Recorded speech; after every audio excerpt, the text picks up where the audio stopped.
Нужен идеальный интерьер? Прямая дорога в Дом мебели. Кухни, шкафы-купе, стильные и компактные стенки, спальни и детские. И, конечно же, диваны.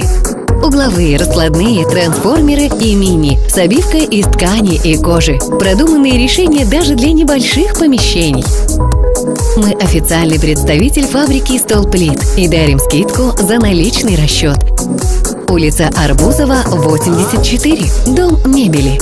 Мы знаем, как создать уют.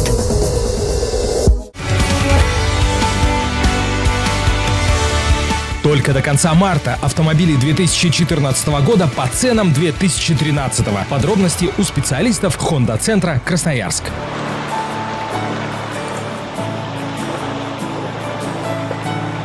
Honda. The power of dreams.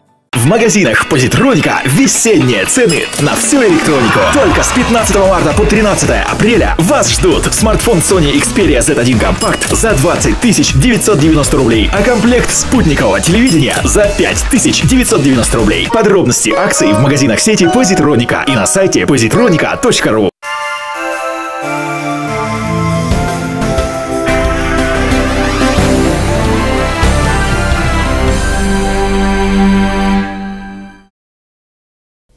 Добрый вечер, в эфире программа «Наши новости», в студии Максим Спичкин, и в начале выпуска коротко о главном. Обманутый родственниками мужчина лишился жилья. По улице Кирова сложилась масса проблем жилищно-коммунального характера. Что делать? Извечный вопрос. Агентство поддержки малого и среднего бизнеса оказывает активную помощь предпринимателям нашего города. Вопрос жилья является одним из самых актуальных в современном мире, и люди ради чужой недвижимости готовы пойти на многое, забывая о морали и человеческих принципах.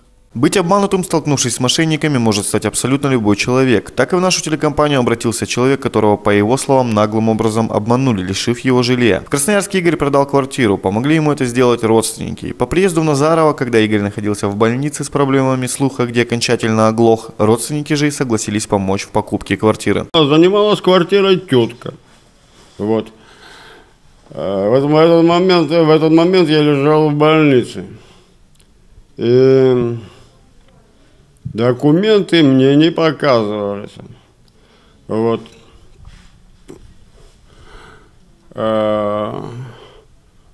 Бабушка, которая жила на Арбузовой 90, переехала в мою. Они купили квартиру на мои собственные деньги, на мои.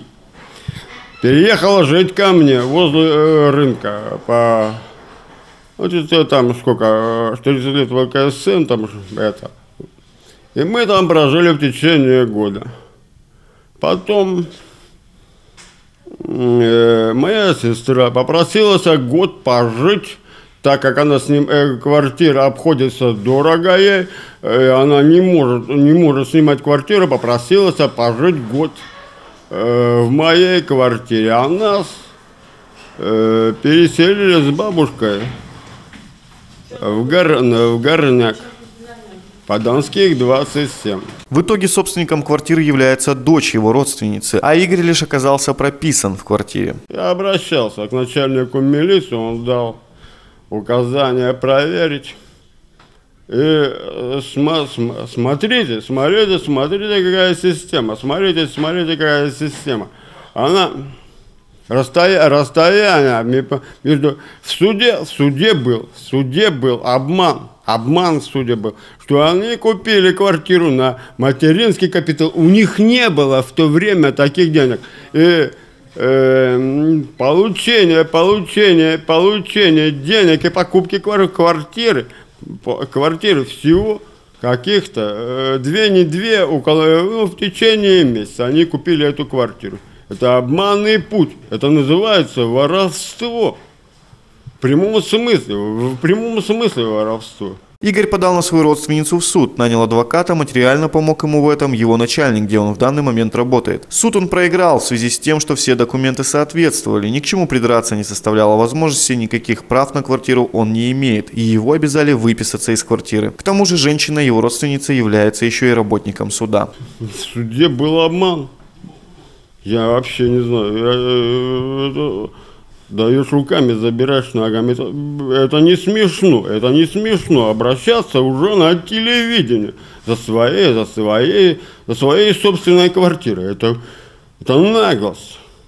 Я обращался к начальнику милиции, он дал указания проверить. В данный момент никаких движений не произошло. И судья за меня решал агент по недвижимости. И вся родня знает, что квартира принадлежит. Это наглость. Понимаете, наглость. В прямом смысле этого слова наглость. Это бесполезно. Бесполезно ходить по каким-то организациям, что-то делать, все остальное. Вот таким вот образом приходится добиваться справедливости. Ну а самого Игоря, который сейчас проживает в Горняке на Донских 27, в цели ухода пожилой женщины в случае ее смерти планирует отправить в дом престарелых. А когда уже мне стали говорить, что они ждут, пока бабушка умрет, а меня потом в дом престарелых, мне еще рано, а в дом престарелых рано. И я был у начальника милиции первый понедельник каждого месяца, он дал указание, что толку. Если она там работала, заимела какие-то знакомства, просто придут, чай попьют и все дела. Документы лежат в суде. Пойдите и проверьте. Чтобы поподробнее выяснить суть проблемы, мы отправились к адвокату, которая занималась его делом, но на месте мы ее не застали. Она в суде, не знаю, сколько будет. Но попозже подходите. Затем мы встретились с работодателем Игоря и побеседовали с ним. По-человечески жалко этого мужика, да, что, то есть у него там продал квартиру в Красноярске, приехал сюда с деньгами, отдал родственникам, чтобы ему купили жилье, а так как он инвалид, по слуху, да, они просто, получается, воспользовались его деньгами, купили квартиру, его просто прописали туда, оформили все это на себя и, то есть, такими путями прошли, что там в несколько ходов, то есть никакой суд сейчас это ничего не докажет. Суд он пробовал сделать, но суд проиграл и, то есть сейчас просто не знает, куда деваться и, остался без квартиры. По уходу там за своей родной бабушкой, да, то есть пока бабушка жива, он там и живет, то есть он и будет жить там, пока она жива, то есть и ухаживать за ней. Ходил к начальнику милиции, то есть обратился, вроде сначала что-то начали интересоваться, но потом, то есть никто не работает по этому вопросу. С женщиной встречаться мы не поехали, не стали накалять обстановку, ведь человек еще там проживает. Хотелось бы, чтобы правоохранительные органы заинтересовались этим вопросом. Ну а Игорь, в свою очередь, готовит письмо в прокуратуру. Мы еще вернемся к этой теме. Далее вас ждет информация из Пенсионного фонда города Назарова. Разбирался вопрос о задолженностях индивидуальных предпринимателей, вносивших страховые взносы. В настоящее время в управлении Пенсионного фонда очень часто стали поступать звонки от плательщиков страховых взносов и индивидуальных предпринимателей. Тема одна – почему сумму оплачивают в полном объеме, а в результате все равно приходят требования об оплате задолженности. На что, в свою очередь, Пенсионный фонд поясняет следующее, что если вы оплатили, но не в срок, с вас взимается пеня согласно закону. Размер такой пени зависит от суммы задолженности и сроков уплаты. Индивидуальные предприниматели, согласно действующему законодательству, осуществляют уплату страховых взносов ежегодно до 31 декабря. Это определено законом, и в случае, если индивидуальный предприниматель уплачивает страховые взносы с нарушением указанного срока, то есть, допустим, уже в январе следующего года, либо в феврале, то в таком случае начисляются пени.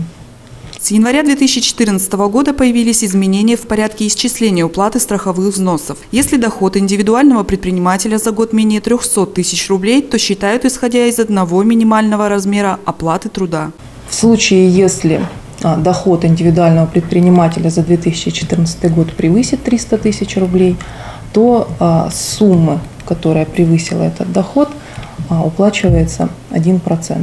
Платеж до 300 тысяч рублей оплачивается до 31 декабря. Сумма свыше дает право оплачивать до 1 апреля следующего года. Доход будет определяться согласно налоговому кодексу. Красноярское агентство поддержки малого и среднего бизнеса оказывает услуги микрозаймов в нашем городе. Подробности в следующем сюжете.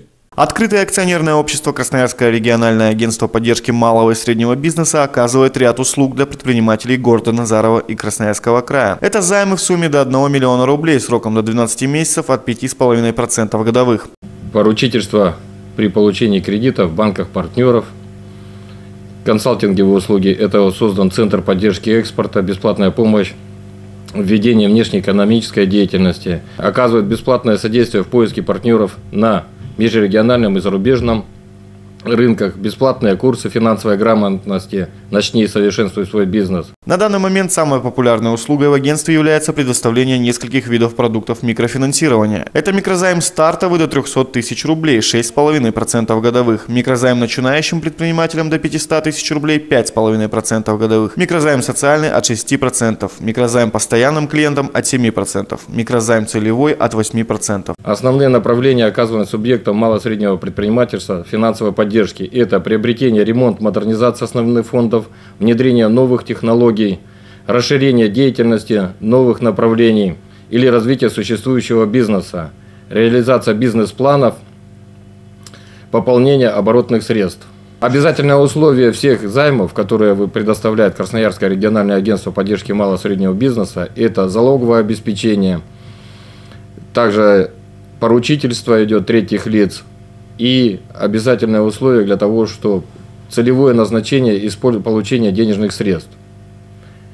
Это должен быть предоставлен бизнес-план или технико-экономическое обоснование при получении того или иного займа. Обратиться в агентство поддержки малого и среднего бизнеса вы можете по адресу улица Мира, дом 11, здание многофункционального центра, 2-й этаж. Понедельник, четверг с 8:30 до 17:30, пятница с 8:30 до 16:30, обед с 13:00 до 13:45. Контактный номер телефона 39 155 и 7 19 07. Что делать, если помочь никто не может? Наталья Милицына выясняла все обстоятельства жилищно-коммунальных проблем по улице Кирова.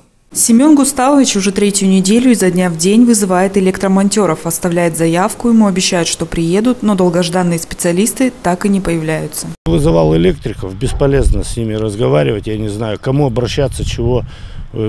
Провода вот висят, все висит, ничего не горит, все сверкает, столб падает. Эти провода, мусорка проезжает, цепляется. По улице 2 фонаря всего осталось гореть. Все, ничего не горит. Кому обратиться, чего не знаем даже. Мы обратились к Сергею Гончарову, директору Назарова «Электросервис». Его предприятие не так давно выиграло тендер и, казалось бы, должно нести ответственность за накопившиеся неисправности. Сергей от ответственности не отказывается, но пояснил, что виной всему долги администрации перед компанией. За 2 месяца этого года оплату произвели в размере всего 16%. Вы понимаете, что топливо, материалы, все это надо брать, все это надо покупать, все это в долги уже долг уже просто не дают. Несмотря на значимую нехватку финансирования, Назарова «Электросервис» заявки принимает в том же режиме, а вот неисправности устраняют по мере возможности. Исходя из всего, процесс работы тормозится, вытекающие последствия дают о себе знать. Машины встают. За мной также я понимаю, что ДРСУ не успевает почистить, потому что у меня одна заявка в одной части города, другая в другой. То есть мы, если едем, то мы объезжаем буквально весь город и весь частный сектор. Весь частный сектор почистить за нами, да, я понимаю, что нереально. То есть, ну где Паттайю, где мы сейчас можем, там все равно выполняем. Все равно, как бы то ни было, я потихоньку, помаленьку выполняю, то есть, свои обязательства. За электросети компания не отвечает, так как у них своя бытовая линия. Это же зона ответственности МРСК Сибири, куда жителям и нужно сообщить о своих проблемах. А вот в остальном придется подождать. Только сколько? Нам остается лишь только предполагать. С наступлением весны дороги и тротуары превращаются в снежные тающие завалы, по которым не только пенсионерам тяжело пройти, но и молодым людям. Пришла весна, снег тает, и неубранные вовремя снежные сугробы доставляют дискомфорт не только автолюбителям, но и жителям нашего города. Отвратительно. Не проехать, не пройти, ни пешком, ни на машине. Это, конечно, ужас. Не погулять с ребенком, не выйти. Очень, конечно, Как плохо. вы думаете, почему так все? Не знаю, службы не работают, потому что... То есть вы считаете, должны были еще преждевременно? Конечно, снег должен увозиться хотя бы по центральным улицам. Ну, сейчас это что такое? А раньше, вот прошлые годы, как вот? Такая же история каждый год, постоянно. Ну так что, стараются, но все равно плохо. Это говорят, что администратор наш плохой, плохо работает. Сетов.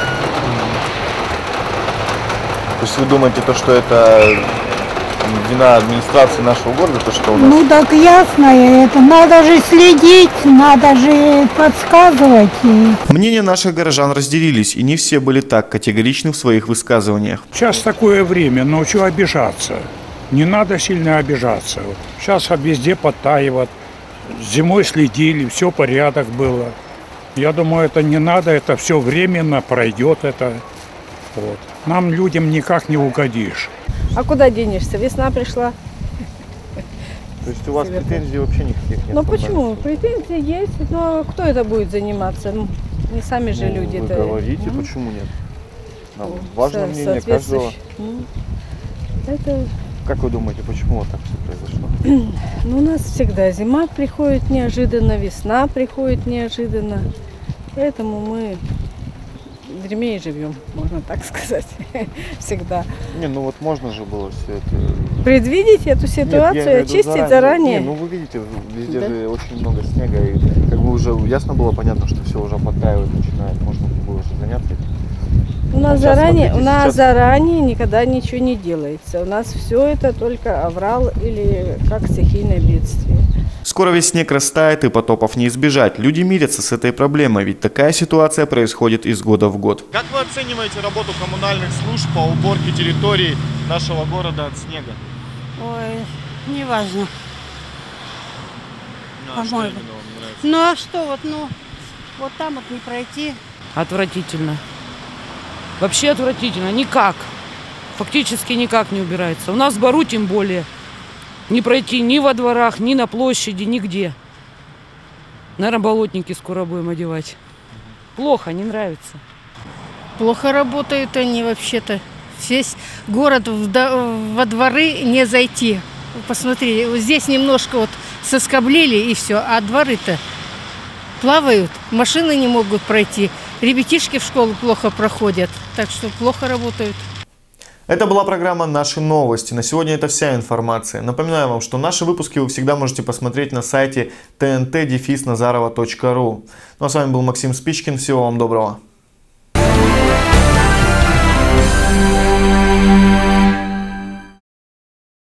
Нужен идеальный интерьер? Прямая дорога в Дом мебели.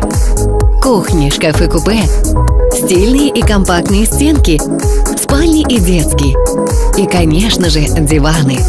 Угловые, раскладные, трансформеры и мини с обивкой из ткани и кожи. Продуманные решения даже для небольших помещений.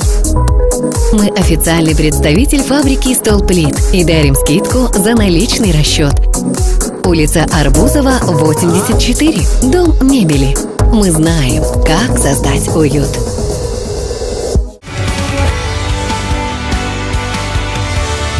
Только до конца марта автомобили 2014 года по ценам 2013. Подробности у специалистов Honda-центра Красноярск.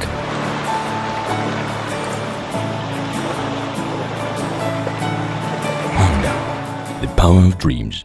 В магазинах Позитроника весенние цены на всю электронику. Только с 15 марта по 13 апреля вас ждут смартфон Sony Xperia Z1 Compact за 20 990 рублей, а комплект спутникового телевидения за 5 990 рублей. Подробности акций в магазинах сети Позитроника и на сайте positronica.ru.